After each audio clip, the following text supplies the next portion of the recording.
자, 우리 예방의학 강의 시작하겠습니다. 2020년 대비 KMLE 예상 문제 풀이 이 교재를 가지고 진행을 할 거고, 자, 이게 의사고시, 의사들 그 시험 보는 의사고시, 의사 면허 취득을 위한 그 시험 문제, 그 시험을 준비하기 위한 문제집이에요. 그래서 하지만 요 내용 안에서 역학이나 보건학, 예방의학들이 다 겹치기 때문에 이제 이 KMLE 예방의학 문제풀이를 제가 진행을 하는데, 이 수업을 들으신 학생들이 대부분 이제 경기나 요번엔 인천에서 예방의학을 선택 과목으로 두고 있기 때문에 예방의학 준비하시는 분들 아마 요 수업을 많이 들으실 건데, 내가 선택 과목이 예방의학이 아니어도 역학이랑 보건학을 준비할 때는 이 KMLE 문제집을 기본적으로는 보셔야 돼요. 그래서 여기에서 기본적으로 문제가 많이 이제 그 비슷한 유형으로 출제가 되는 경향이 있으니까 꼭 보셔야 되고, 수업을 듣지 않더라도 문제 정도는 꼭 풀어보고 가셔야 되는 문제집이고요. 자, 예방의학 문제집의 구성을 잠깐 보고 가면은, 구성에 크게 큰 맥락으로 건강증진, 의료윤리, 역학, 환경, 산업보건, 의료관리 이렇게 나뉘어지거든요. 자, 그 중에서 건강증진은 뭐 보건학이든 역학이든 예방의학이든 다 기본 베이스로 들어가는 내용들로 이 예방의학에서는 아주 가볍게 다뤄질 거고, 의료윤리는 안 볼 거예요. 의료윤리는 이제 의사들의 어떤 업무와 관련된 윤리적인 문제이기 때문에 우리가 여기까지 건들진 않을 거고, 역학은 가장 기본이겠죠. 다 볼 거예요. 이제 환경 산업보건은 우리가 보건학에서 다루는 환경과 산업보건 분야를 좀 더 깊이, 근데 그걸 다 하진 않고 그 중에서 질병과 관련된, 건강과 관련된 것들을 좀 압축을 한 다음에 깊이 들어가요. 근데 의사들이 예방의학 이제 시험, 의사의 예방의학 시험에 관련된 거다 보니까 어떤 질병과 관련돼서 엑스레이 보고 진단명 찾거나 또는 뭐 혈액 수치 보고 진단하거나 이런 게 막 나오는데, 그거는 의사 고유의 권한이고 범위지 우리가 뭐 손댈 수 있는 내용이 아니에요. 알지도 못하고 저도 그것까지는 건드릴 수가 없어요. 저도 몰라요. 그래서 문제나 내용을 보면서 너무 의학적으로 깊이 들어가는 내용이다라는 건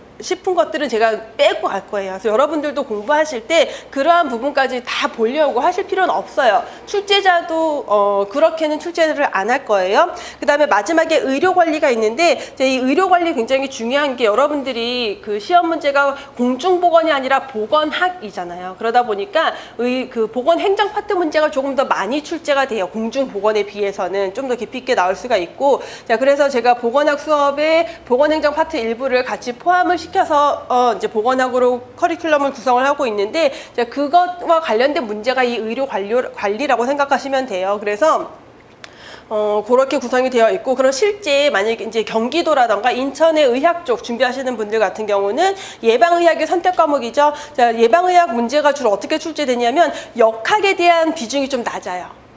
오히려. 왜냐하면 역학 수업을 역학 시험이 한 과목으로 들어가 있다 보니까 예방의학 비중이 조금, 예방의학에서는 역학 비중이 좀 낮고, 보건학인데 보건학을 좀 더 어렵게, 그리고 의료관리, 환경, 산업보건 이쪽 파트 문제가 조금 더 출제 비중이 높고요. 역학은 당연히 이제 역학에서 주로 출제가 되겠죠. 그래서 이 예방의학 그 KMLE 예방의학 문제집은 우리가 보건학이든 역학이든 예방의학이든 보건연구사를 준비하시는 학생들은 기본적으로 이 문제를 풀어보셔야 된다라는 걸 다시 한번 강조를 드리고, 이게 한 2년 전, 3년 전까지만 해도 이제 어려운 문제다 싶은 게 여기에서 나오는 정도였어요. 그러니까 지금 보면 많이 어렵지가 않은데, 최근에는 이제 이것도 워낙 학생들이 많이 보고 점수가 많이 높아지다 보니까 이것보다 좀 더 어렵게 문제를 많이 출제를 하고 있어요. 그래서 관련된 거는 또 제가 백제 특강에서 다시 한번 진행을 하게 될 거예요. 자, 내용 들어가 보면은, 자, 우리 예방의학 수업은 여러분들이 보건학이나 역학이나 둘 중에 최소한 한 과목이라도 이미 공부를 하셨다라는 베이스로 예방의학 강의가 진행이 돼요. 그래서 최소한 역학 수업을 들었다, 역학 공부를 이미 했다라는 거 베이스고, 사실 보건학도 먼저 한 다음에 예방의학을 하는 게 좋아요. 왜냐하면 예방의학은 보건학, 역학에 심하다라고 보시면 되기 때문에, 혹시라도 프리패스로 뭔가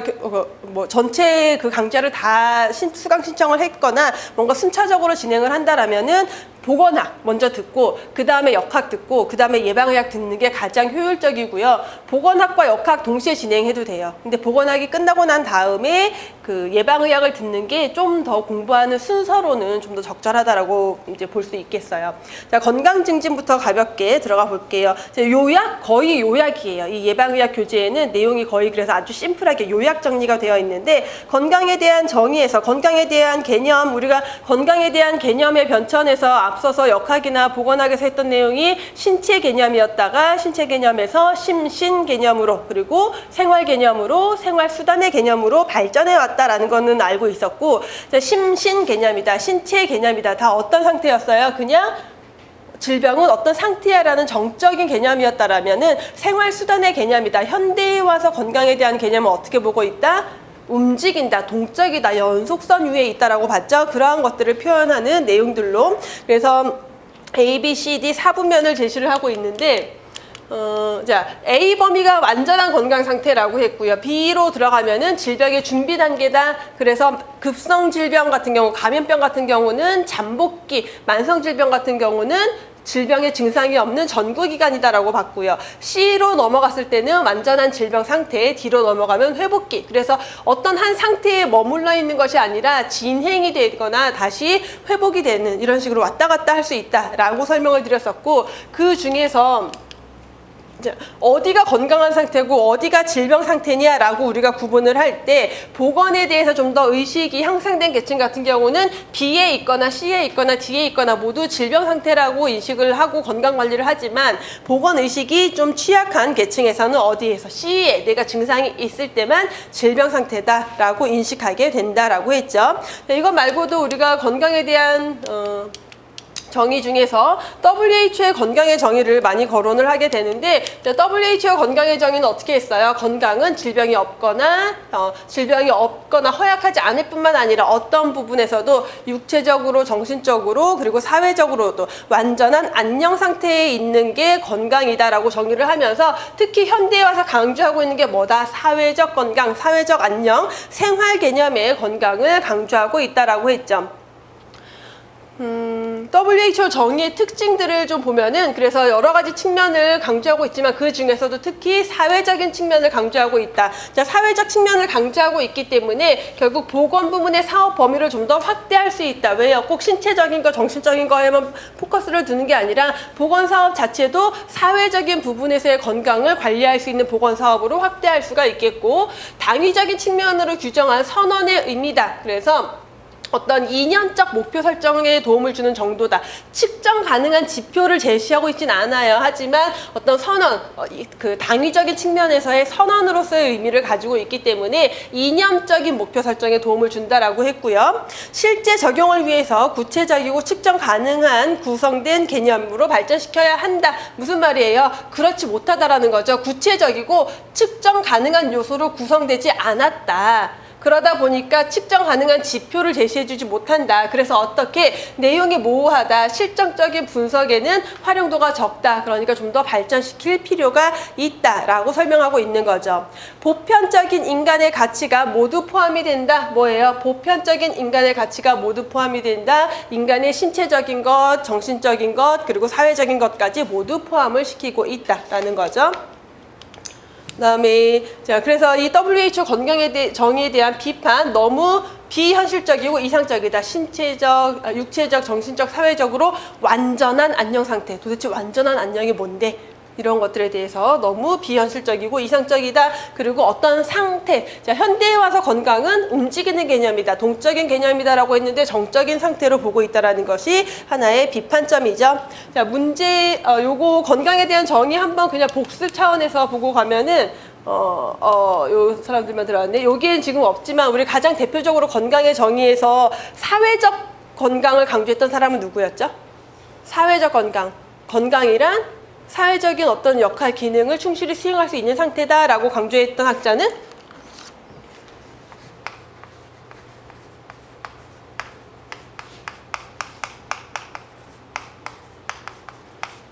사회적 건강을 강조했고요.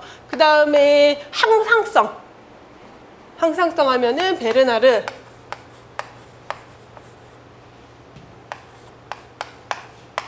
항상성은 뭐예요?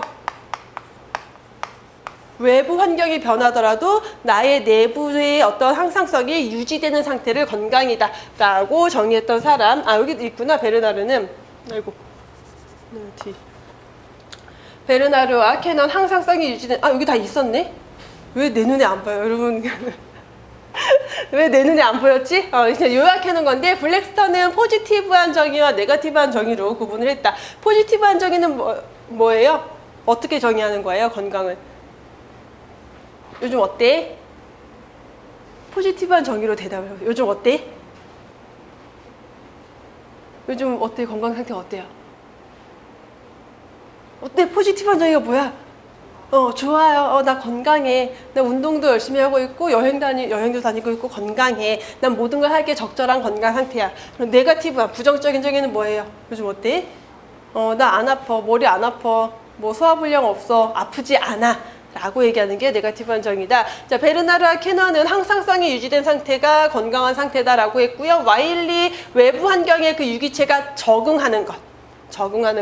파센스 사회적인 역할과 임무 수행을 강조했고, 그다음에 뉴먼은 신체적, 정신적, 도덕적인 면에서 최고로 발달하고 완전히 조화된 인간이 건강한 인간이다. 윌슨 신체 조건을 무관하게 취급했다. 그래서 신체 조건에 어떤 문제가 있어도 건강할 수가 있고 사지육신이 멀쩡해도 건강하지 않을 수도 있다라고 했죠.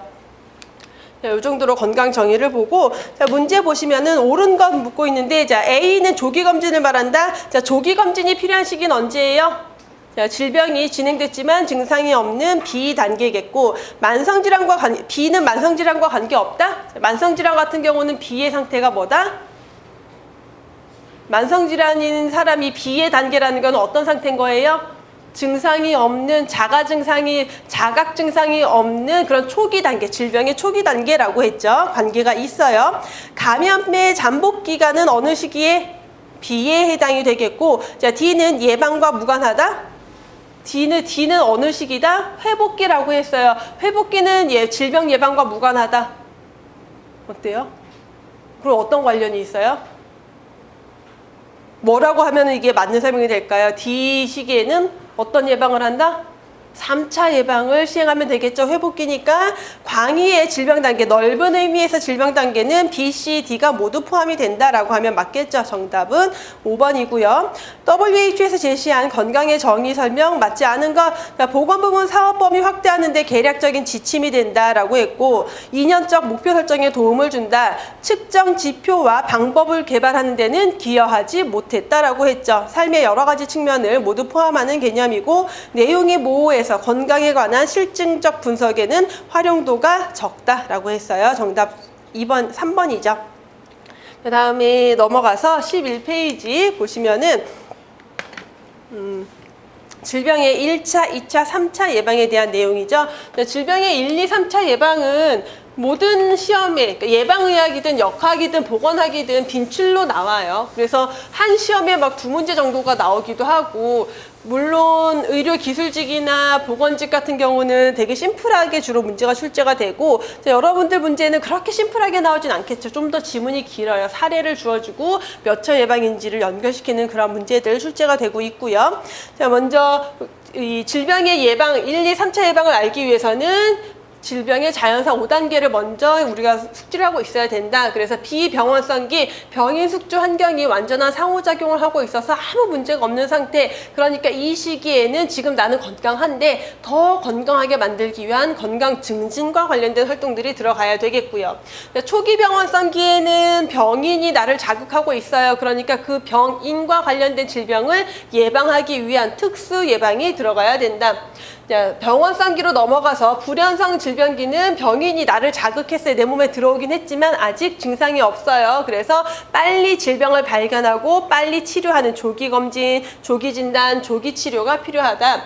현성 질병기는 질병 상태, 증상이 나타났으니까 더 이상 악화되는 것을 방지하기 위한 치료가 필요하고, 회복기에는 회복하고 있으니까 재활, 또 사회생활로 복귀하기 위한 활동들이 들어간다. 자, 2차 예방, 3차 예방 제가 수업 중에도 계속 말씀을 드렸지만 이게 그 기존에 과거의 공중보건학 교재에 이렇게 많이 되어 있었어요. 그래서 이 불현상 질병기와 현상 질병기를 묶어서 2차 예방이라고 하고 회복기를 3차 예방이라고 했는데, 지금 예방의학 교재나 공중보건 기본서들 중에서도 최근에 개정돼서 나오는 교재들은 이렇게 지금 다 바뀌고 있어요. 근데 의미적으로 이게 맞아요. 왜냐하면 악화 방지, 장애 방지를 위한 치료나 후유증을 최소화시키기 위한 치료나 뭐가 달라요?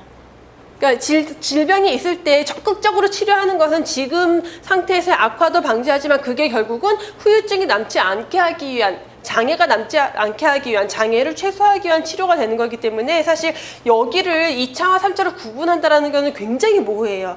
그래서 이게 원래 처음에는 감염병을 기본으로 해놓은 내용이기 때문에 이런 식의 분류가 가능했지만 지금은 감염병이 아니라 만성질환을 더 많이 설명을 하고 있기 때문에 이렇게 구분하는 게 훨씬 더 적절하고, 우리 이제 가장 보건연구사 바이블이라고 할 수 있는 예방의학과 공중보건교재에도 이렇게 구분을 하고 있어요. 그렇기 때문에 여러분들 그냥 이렇게 구분하시는 게 맞아요. 그러면 문제 풀 때 문제와 관련돼서도 훨씬 더 깔끔해요. 2차와 3차를 구분하는 게. 그래서 2차는 무조건 조기검진, 집단검진, 뭐 선별검사, 검사하는 거 무조건, 증상 없는데 검사한다, 무조건 이 2차 예방이고, 그 다음에 조기에 발견한다, 조기에 치료한다 라는 거 2차 예방에 들어가겠죠. 그래서 1차, 2차, 3차 1차 예방은 건강한 상태에 있는 개인 또는 인구 집단의 건강을 보호, 증진하는 것, 그리고 질병을 예방하는 것. 그래서 건강을 보호하고 증진하는 게 요 건강 증진과 관련된 거고, 질병 발생을 예방하는 게 특수 예방, 어떤 질병이 발생하는 것을 예방하기 위한 활동이 되겠죠. 적극적인 예방이 그래서 건강 증진과 관련된 것들이고, 소극적인 예방은 예방접종, 환경정리, 뭐 안전관리 같은 것들에서 어떤 특정 건강 문제를 보호하기 위한 것, 예방하기 위한 것이다 라고 볼 수 있겠죠. 2차 예방은 질병 초기에 건강 진단을 실시해서 질병을 조기에 발견하고 질병의 진행, 합병증, 후유증을 방지하기 위해서, 이런 것들을 위해서 조기 발견, 조기 치료, 재감염 방지, 이런 것들로 구분을 하고 있어요. 여기에서 합병증이나 후유증 방지가 들어가 있지만 기본적인 구분은 그냥 이렇게 자연사 단계에서 이렇게 구분을 하시면 돼요. 이것도 아마 그 KMLE 예방의학 교재도 잘 개정을 안 해요. 사실 내용을 잘 안 바꿔요. 이렇게 기존에 있는 거 이제 매년 시험하는 거서 사실 매년 문제 책을 제가 계속 비교를 해서 보는데 거의 안 바꿔요. 그러다 보니까 사실 이 문제집 안에 조금씩 오류들이 있긴 해요. 그거는 제가 수업하면서 계속 잡아드리긴 할 건데, 이제 합병증 후유 및 방지는 사실 요 내용이다라고 생각을 하시면 돼요. 그래서 이게 2차와 3차, 1차, 2차, 3차를 구분하는 게 되게 모호한 지점이 있어요. 그럼 우리 문제 풀 때는 어떻게 해야 되냐? 문제 풀 때는 무조건 가장 확실한 걸 찾아가시면 돼요. 예를 들어서 어떤 출제자가 이거 보고 문제 냈을 수도 있죠. 그러면은 합병증, 후유증 방지를 위한 만약에 치료가 들어가 있다라고 했을 때 이거 3차로 봐야 되는데 라는 걸 두더라도 나머지 내용 중에서 더 확실하게 틀린 건 없는지를 확인을 해보시는 게 좋아요. 가장 명확한 키워드들, 특히 2차 예방 같은 것들이 가장 명확하기 때문에. 그리고 한편으로는 합병증 및 후유증 방지를 위해서 조기에 발견하고 조기에 치료한다라는 의미로 해석할 수도 있어요. 이 지문을. 그렇게 되면은 맞는 설명이 되는 거죠. 목적에 대해서 좀 더 광범위하게 보고 있지만 결국은 조기 발견하고 조기 치료한다라는 게 좀 더 포커스가 될 수 있기 때문에. 그래서 예시로 나와 있는 게 선별검사, 환자 발견, 건강진단. 여기에서의 건강진단, 조기 발견을 위한 건강진단이죠. 3차 예방, 증상기 또는 회복기 환자의 기능장애, 사망방지, 질병 고통 완화, 기능장애 복구, 재활 등이 포함이 된다. 그래서 만성질환에서 특히 3차 예방이 더 강조될 수밖에 없겠죠. 재활과 관련된 내용들 포함이 되고 있다. 그래서 밑에는 요약이 되어 있고, 여러분들 그 자료로 예방의학 01에서 자료로 나간 게 질병 예방 대책에 1차, 2차, 3차 예방을 쭉 정리를 해드렸는데, 요거는 여러분들 역학에서 제가 자료로 똑같이 나눠드렸던 거고, 이거는 우리 예방의학과 공중보건에서 실제 제시되어 있는 예시들이에요. 1차 예방 중에서 건강 증진을 위한 방법은 이런 것들이 있고, 질병 예방을 위한 방법은 이런 것들이 있다. 자, 2차 예방의 예시들. 그래서 이 지문들을 제가 굳이 다 이렇게 드린 거는 여러분들이 예방의학 교재를 보더라도 거기에서 도대체 어떤 부분을 선별해서 내가 봐야 될지가 너무 어려워요. 이런 것들은 시험 문제의 제시문으로, 지문으로 출제되기 아주 좋아요. 왜냐면 예방의학 교재에 있는 지문 자체가 통으로 시험 문제로 나오는 경우가 가장 많거든요. 그럼 1차, 2차, 3차 예방 중요하니까 시험 문제 내지만 여러분들 거에는 난이도를 높이기 위해서 지문을 좀 길게 낼 때 여기에서 갖다 쓰기 아주 좋아요. 그러니까 이 지문들을 하나하나 잘 숙지를 하시라는 의미에서 예시를 드린 거예요. 그래서 이거를 요거를 제가 따로 정리해드리진 않고 여러분들 꼭 읽어보시고 1차와 2차와 3차에 어떤 예시들을 두고 있구나. 더불어서 좀 더 들어간다라면은 이게 건강 증진을 위한 방법인지 질병 발생 예방을 위한 방법인지를 같이 좀 구분을 하세요. 그래서 요거는 제시된 거 그대로 드린 거니까 예방의학 교재에 자, 요 정도로 정리를 하고 자, 이번 내용 이거는 넘어가도 될 것 같아요. 그다음에 요거는 여러분들 잠깐만 이게 이거는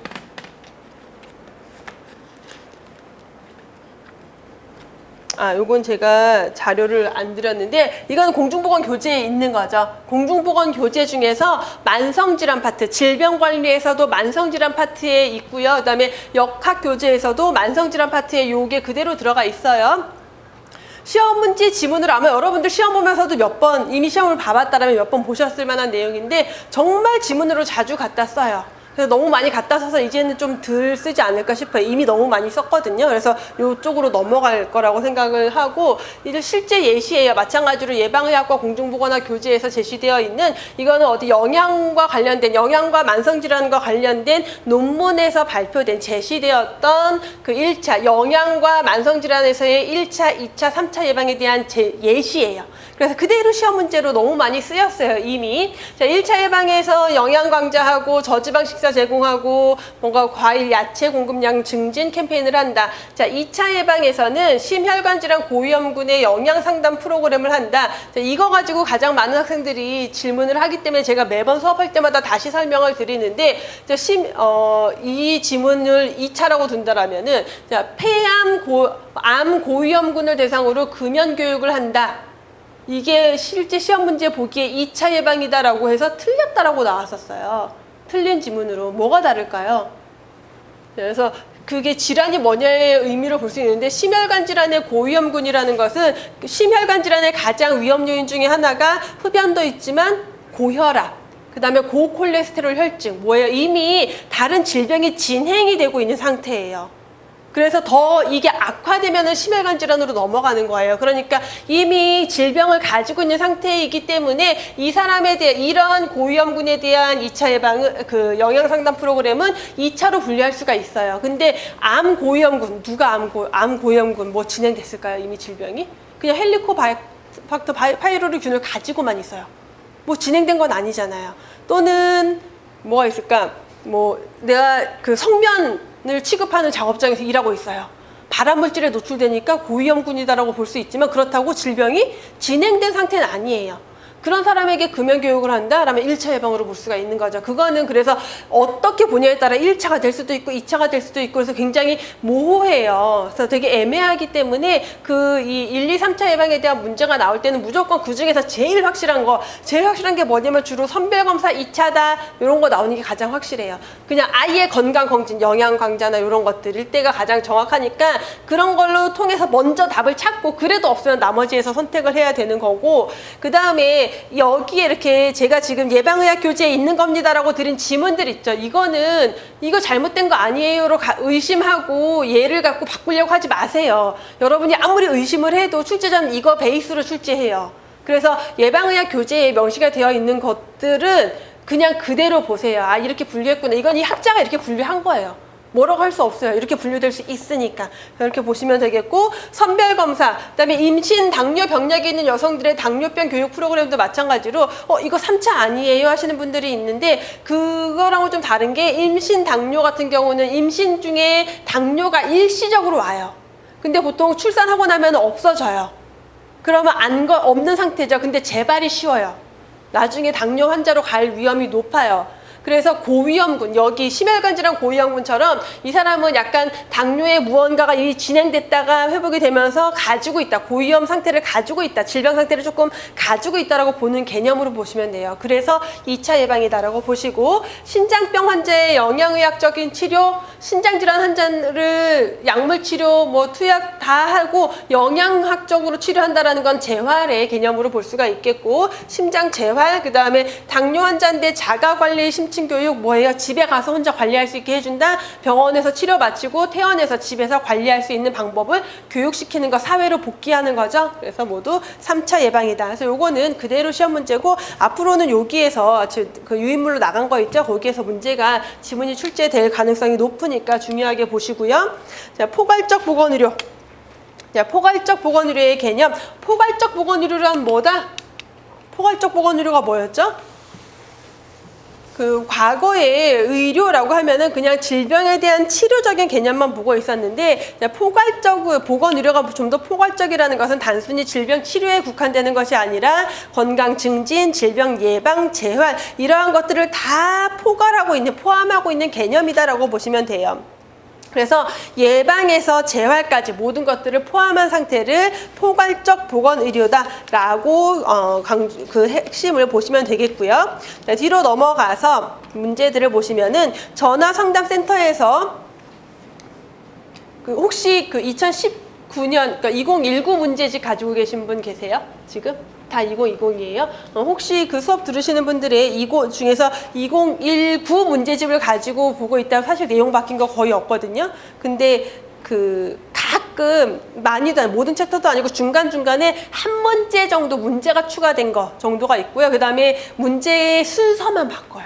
근데 이번에는 심지어 순서도 거의 안 바꿨더라고요. 그래서 혹시 2019년 그 판 교재를 가지고 계신 분은 번호로 보지 마시고 제가 문제를 읽을 때 이 문제가 어디 있나 찾아가시면 돼요. 그 중에서 만약에 없다라면 그 문제 하나가 추가됐구나 정도로 생각하시면 되고요.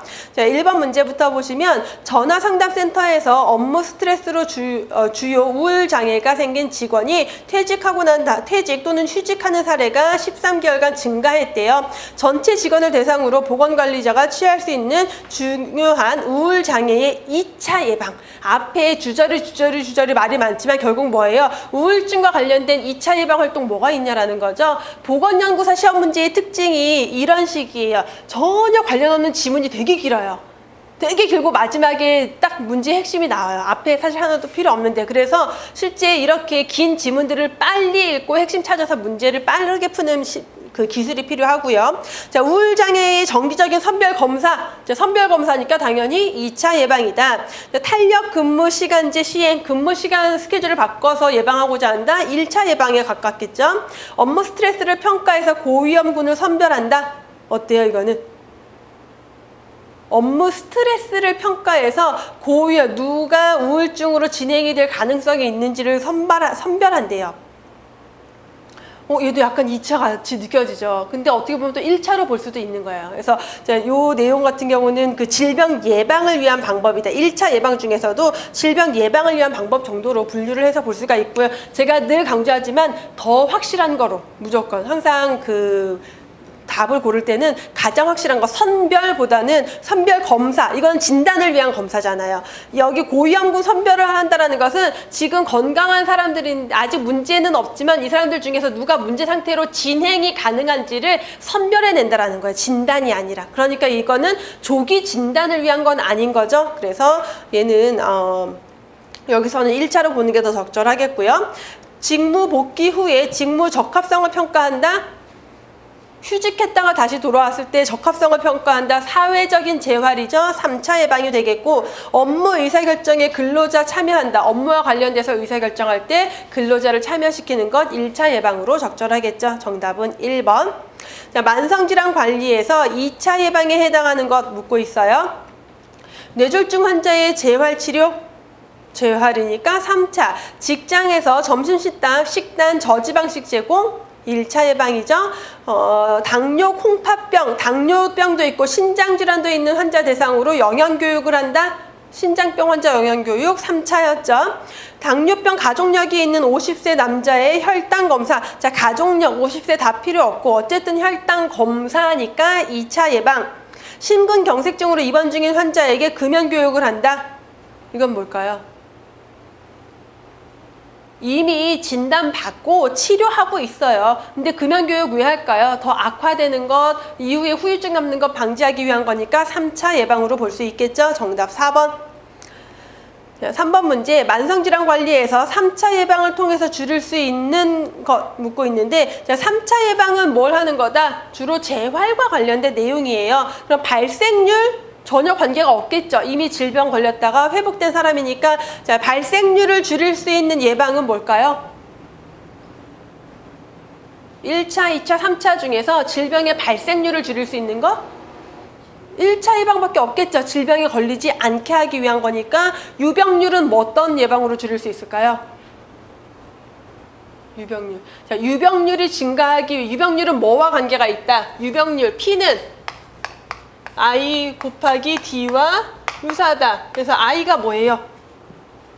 자, P는 유병률이에요. 자, 유병률은 뭐 곱하기 뭐? 발생률 곱하기 이환기관.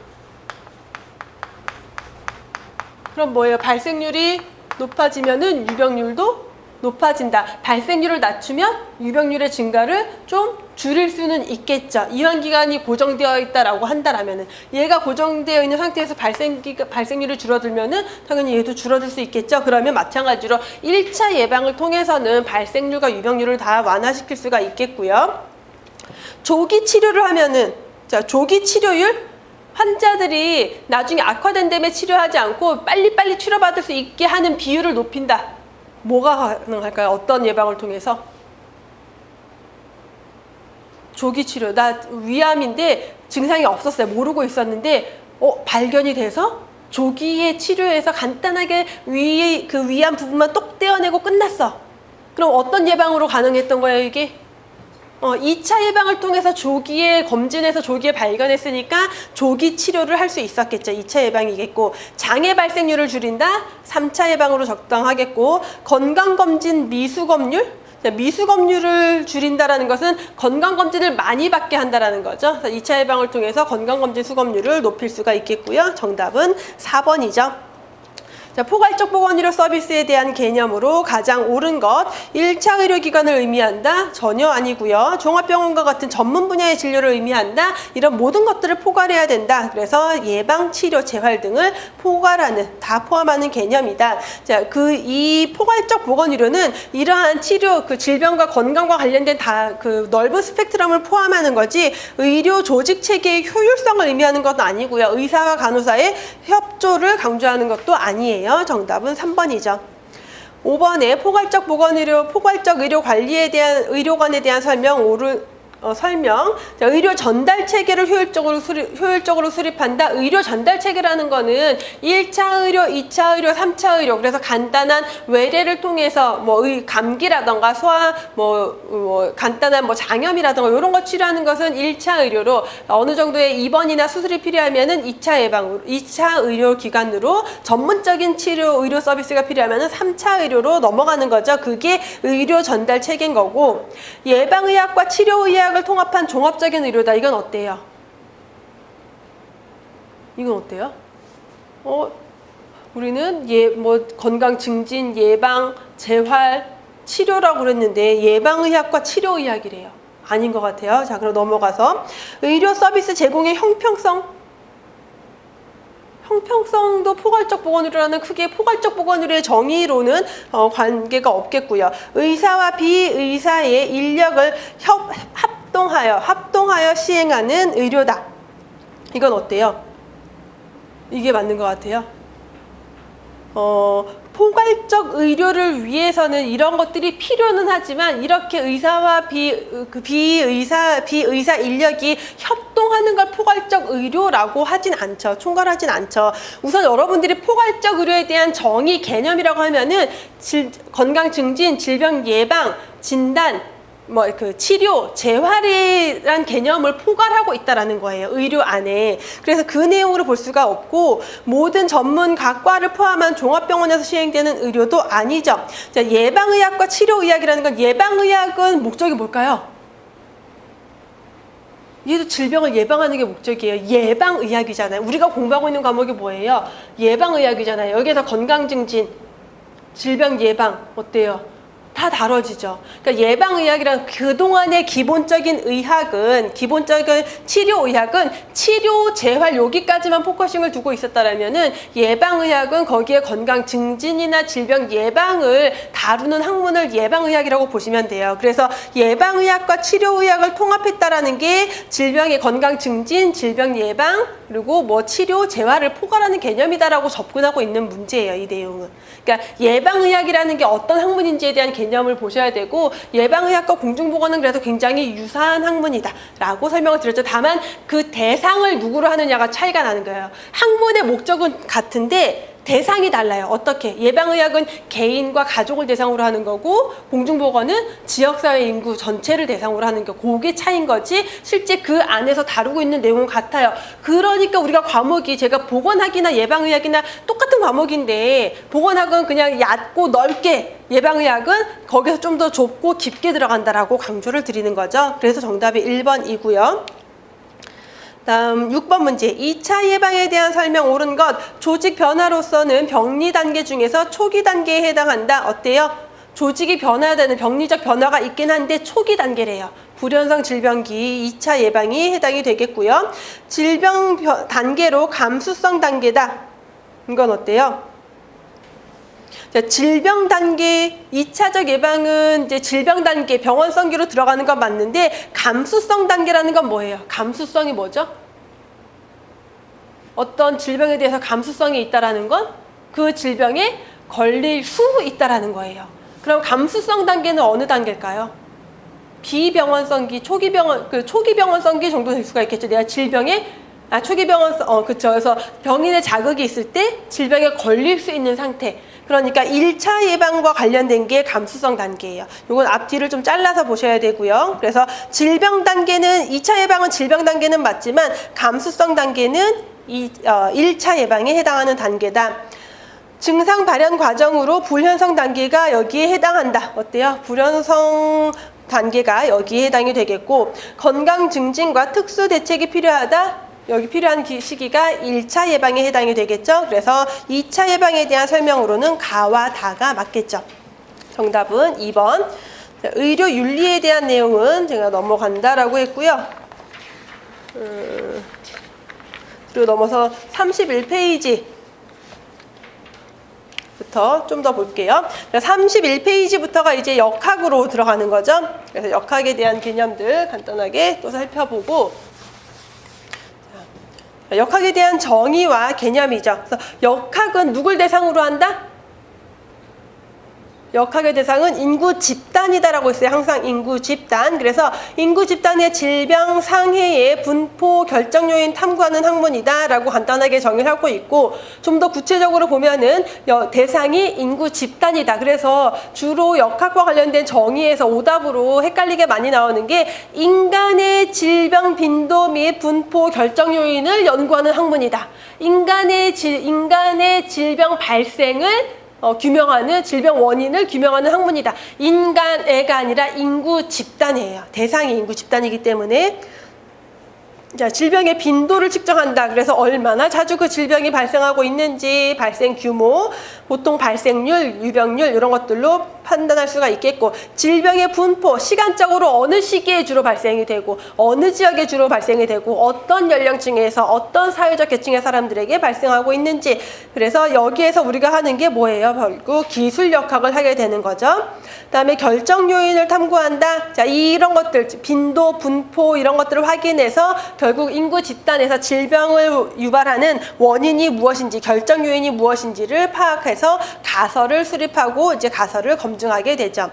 역학을 주로 어디 활용하느냐? 목적과 활용, 질병의 원인과 위험 요인 파악한다. 그래서 질병의 원인을 규명하고자 하는 게 가장 궁극적인 목적이다라고 볼 수가 있겠고, 그 과정에서 질병의 규모를 파악할 수 있어요. 어떻게? 질병의 발생률, 유병률 이런 것들이 파악이 되니까. 그래서 발생률, 유병률, 사망률을 파악하게 되고, 이건 결국은 이러한 데이터를 통해서 보건의료 인력, 시설 이런 자원에 대한 어떤 기획의 데이터가 되겠죠. 질병의 자연사와 예후를 파악한다. 그래서 질병이 어떻게 발생이 돼서 어떻게 진행이 되고 예후가 어떤지까지 파악할 수가 있겠고, 질병 예방하고 치료하는 등 관리 방법이 효과 있는지도 평가한다. 자, 지속적으로 이런 연구를 하다 보면은 유병률을 지속적으로 평가하다 보면은 질병 관리가 잘 되고 있다라면은 유병률이 줄어들거나 또는 뭐 악화가 더 되지 않거나 사망률이 줄어들거나 하겠죠. 그래서 이런 것들을 평가하는 데도 활용이 되고 환경 문제에 대한 정책을 수립하는 데 기초 자료를 제공할 수 있다라고 볼 수 있겠죠. 그래서 여기까지가 우리 역학의 목적 그리고 활용 분야였고요. 역학 연구의 대표적인 사례로는 우리가 존 스노우의 콜레라 유행 연구를 들 수가 있는데, 우리 콜레라 존 스노우의 콜레라 역학 조사는 기술 역학이에요, 분석 역학이에요? 대표적인 최초의 기술 역학이라고 하죠. 근데 우리가 기술 역학을 통해서 가설을 설정하고 그 다음에 분석 역학을 통해서 가설을 검증한다라고 했어요. 그러면 우리 존 스노우의 콜레라 유행 연구를 보면은 어쨌든 기술 역학을 쭉 한 다음에 그래서 물이 원인이야, 물에 있는 무언가에 감염된 거야 라는 걸 밝혀냈잖아요. 근데 왜 분석 역학이라고는 안 할까요? 그렇죠. 비교군이 없잖아요. 그러니까 이때까지는 그런 역학 연구의 개념이 없었던 거예요. 근데 최초로 기술 역학을 시행하고 그냥 그것만 가지고 판단을 해서 가설을 검증을 했지만, 지금 우리가 가설을 검증하기 위한 분석 연구는 어떻게 한다? 항상 비교군이 있어야 돼요. 그래서 분석 역학이라고는 하지 않고 기술 역학이라고 하는 거고요. 자, 콜레라 전염 기전을 이 존 스노우 이전에는 미아스마 티오리 뭐예요? 장기설 또는 악기설이라고 불렀어요. 나쁜 공기에 의해서 콜레라가 전파된다. 누가 제시한 이론이에요? 히포크라테스의 질병에 대한 이론이었었고, 그 사이에 레베누크가 현미경도 발견하고 프라카스토로는 눈에 보이지 않는 종의 존재도 얘기하고 해서 질병의 원인이 공기가 아니라 뭔가 눈에 보이지 않는 종의 존재가 있어서 그게 원인이야 라는 얘기들이 나오긴 했지만, 그럼에도 불구하고 이때까지도 계속해서 이 히포크라테스의 장기설이 지배적이었어요. 근데 존 스노우의 이 콜레라 역학조사를 통해서 어떻게 아니야, 공기가 아니라 물이 원인이야라는 걸 밝혀내면서 장기설이 허구야, 장기설은 틀렸어 라는 걸 입증해냈던 게 요 시기였죠. 1854년에 런던 브로드가에서 콜레라 대에 유행했을 때 존 스노우가 사망자 발생 장소를 지도에다가 점을 찍었어요. 그래서 스팟맵이라고도 하고 닷맵이라고도 하죠. 그래서 점지도를 찍어서 사망자가 집중된 지역을 중심으로 조사를 해봤더니 이게 물과 관련이 있더라, 공동 우물 사용과 관련이 있더라. 그래서 그 물의 공급을 중단을 했더니 콜레라 발생이 줄어들더라. 이걸 통해서 콜레라 발생에 대해서 콜레라 발생의 전파 양식에 대해서라는 보고서를 발표하면서 콜레라 전파가 나쁜 공기가 아니라 원인이 아니라 오염된 물에 의해서라는 것을 밝혀냈고요. 이렇게 최초의 실질적인 역학 연구, 그래서 역학 연구의 성서로도 볼 수 있다. 아직까지도 그렇게 보고 있고 최초의 기술 역학이다라고 보시면 되겠죠. 역학의 정의를 가장 잘 설명한 것 묻고 있어요. 인간의 질병 원인을 탐구하는 학문이 아니라, 이런 거는 함정이에요. 진짜 그럴듯하죠. 인간의 질병 원인이 아니라, 개인이 아니라 인구 집단의 질병 원인을 탐구하는 학문이다라고 했고요. 인구 집단의 질병 빈도, 분포, 결정 요인을 규명하는 학문이다. 자, 인구 집단의 질병 빈도의 결정 요인을 규명한다, 말장난이죠. 그래서 여기에서는 빈도의 결정 요인이라는 것은 질병이 얼마나 자주 발생하는지, 자주 발생하는 원인을 규명한다라는 거예요. 근데 우리는 그걸 규명하고자 하는 건 아니죠. 인간의 사망 원인을 규명한다, 단순히 사망 원인으로 좁혀서 볼 필요는 없고요. 보건의료 조직 및 재정의 형태를 규명하는 학문도 전혀 맞지 않죠. 그래서 정답은 2번이 되겠고요.